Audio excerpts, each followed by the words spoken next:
oscuridad. Otra vez quisiera hablar, porque he tenido nuevamente una visión que suavemente iba cambiando mi manera de pensar. La oigo hablar, la escucho en el silencio. Sueños caminaba yo entre la niebla y la ciudad, por calles frías, desoladas, cuando una luz blanca y helada hirió mis ojos y también hirió la oscuridad. La vi brillar, la veo en el silencio. En la desnuda luz brillé. Personas, tal vez más,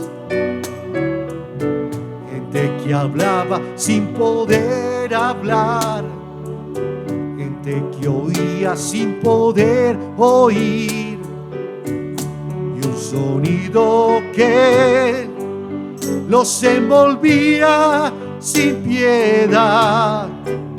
Lo puedo oír, sonido del silencio. Entonces yo les quise hablar, entonces los quise ayudar,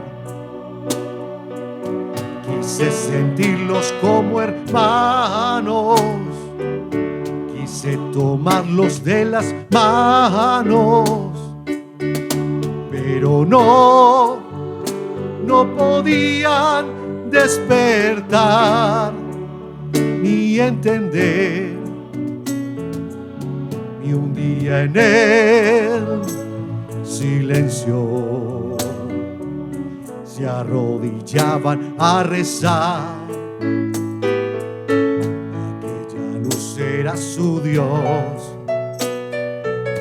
Yo les grité que despertaran, que la verdad allí no estaba, que los profetas no son luces de neón, y que Dios siempre habla en el silencio,